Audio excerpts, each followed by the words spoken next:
Movie के start होते ही हमें एक कार ड्राइवर दिखाया जाता है जिसकी गाड़ी से एक हिरन टकरा गई थी। उस वक्त उस हिरन को देखकर ऐसा लग रहा था कि जैसे वो मर गई हो, लेकिन थोड़ी ही देर बाद वो हिरन अजीबोगरीब तरीके से मूवमेंट करके उठ जाती है और उसकी आईज नॉर्मल बिल्कुल भी नहीं लग रही थी। इसके बाद हम एक आदमी को देखते हैं जो एक बहुत बड़े फार्म का मैनेजर होता है। उसका नाम सीक्वू था। कुछ अर्सा पहले ही उसकी डिवोर्स हो चुकी थी, जिसकी वजह से वो अपनी छोटी बेटी का ठीक से ख्याल भी नहीं रख पाता था। नेक्स्ट डे उसकी बेटी का बर्थडे होता है। अपने बर्थडे पर उसकी बेटी जिद करती है कि वो उसे उसकी मदद से मिलवाने पुजान लेकर जाए और वो अपनी बेटी की बात पर एग्री भी हो जाता है और दोनों बाप बेटी एक ट्रेन पकड़कर पुजान के लिए चल पड़ते हैं। उस ट्रेन में और भी बहुत ज्यादा लोग थे, जिनमें एक वर्किंग क्लास हस्बैंड सेंगवा, उसकी प्रेग्नेंट वाइफ संग जियोंज, उनके अलावा एक हाई स्कूल बास्केटबॉल टीम थी। और जैसे ही ट्रेन का डोर ओपन होता है, एक लड़की वहाँ पर आती है जिसके पाँव पर किसी के काटने का निशान था और देखते ही देखते मौके पर वो लड़की एक ज़ॉम्बी में चेंज हो जाती है और ज़ॉम्बी बनते ही वो लड़की ट्रेन की एक अटेंडेंट को काट लेती है।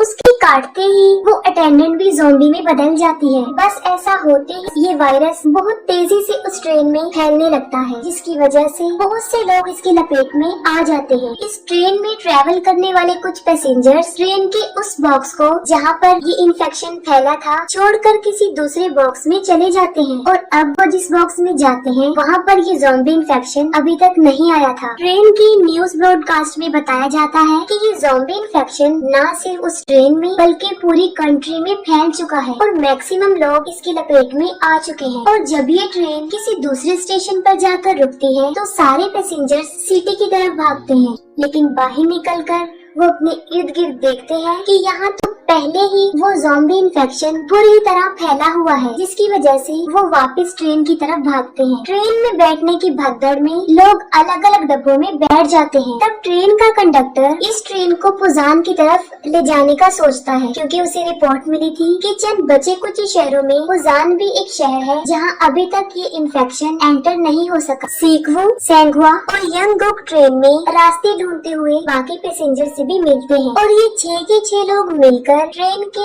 अगले वाले डब्बे में जाने की कोशिश करते हैं। उनकी इस कोशिश में उन्हें बहुत सारे ज़ॉम्बी से बचकर निकलना पड़ता है। अगले वाले डब्बे में और भी बहुत सारे लोग थे जो वहाँ पर सेफ बैठे थे और जब ये 6 लोग बड़ी मुश्किल से किसी तरह उस डब्बे तक पहुँच ही जाते हैं तो सेल्फिश COO यंगसुक उन्हें अंदर आने नहीं देता। उसका मानना था कि ये 6 लोग भी उस इन्फेक्शन का शिकार हो चुके हैं, जिसकी गर्ज से वो लोगों को भड़काता है और सब पैसेंजर्स उसकी बातों में आकर उन लोगों को अंदर आने नहीं देते। इस फाइट के दौरान सेंगवा और इनगिल खुद को उन ज़ॉम्बीज के आगे सैक्रिफाइस कर देते हैं ताकि इस दौरान उन चारों को ये मौका मिल सके कि वो दरवाजा खोलकर सेफ बॉक्स में चले जाएं। अंदर आ जाने के बाद COO उन चारों लोगों को चेम्बर में आइसोलेट करता है ताकि अगर ये इन्फेक्शन का शिकार हो चुके हों तो बाकी लोग इस इन्फेक्शन से बच सके। दूसरी तरफ उन पैसेंजर्स में एक लड़की जो कि काफी अपसेट थी क्योंकि उसकी सिस्टर इनगिल अब एक ज़ॉम्बी बन चुकी थी और तब वो जानबूझकर उस दरवाजे को खोल देती है जहाँ पर इन्फेक्टेड लोग और बस ऐसा होते ही वहाँ तबाही मच जाती है। वो सारे ज़ॉम्बीज़ उस डब्बे में घुस जाते हैं और बचे हुए काफी लोगों को मार डालते हैं और बचते सिर्फ वही लोग हैं जिन्हें चेम्बर में आइसोलेट किया गया था और वो थे सीक्वू, सुआन और सियोंग।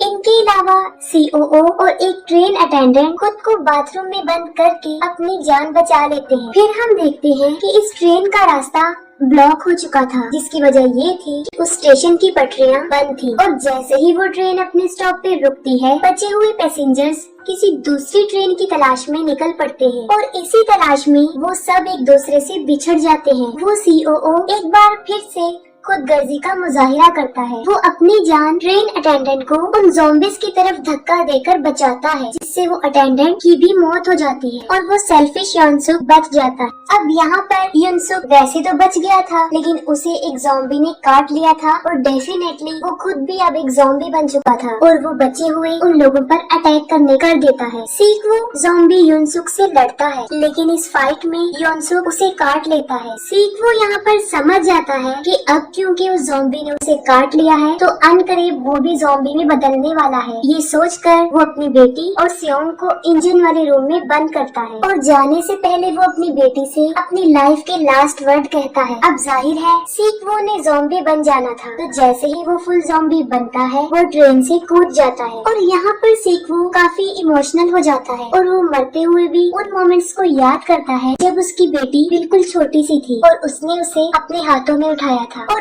अब ट्रेन फाइनली वोजान पहुँच जाती है और तब दो लोग स्वान और सियोंग वहाँ पर उतरते हैं और ये दोनों ही थे जो उस ट्रेन में सरवाइव कर गए थे। वो आगे की तरफ जाते हैं जिसकी दूसरी तरफ कुछ सोल्जर्स थे और ये सोल्जर्स बॉर्डर को ज़ॉम्बी से डिफेंड कर रहे थे और उन दोनों को देखकर वो समझते हैं कि शायद ये दोनों भी ज़ॉम्बीज हैं और बस वो उन दोनों को शूट करने ही वाले होते हैं कि तभी उन्हें स्वान के सॉन्ग की आवाज आती है जिससे वो समझ जाते हैं कि ये कोई ज़ॉम्बी नहीं बल्कि रियल ह्यूमन सरवाइव है। स्वान वही सॉन्ग गा रही थी जो वो हमेशा से अपने फादर के लिए गाना चाहती थी, लेकिन आज वो अपने फादर की डेथ के बाद उनको याद करके ये गाना गा रही थी। यहीं पर मूवी एंड हो जाती है।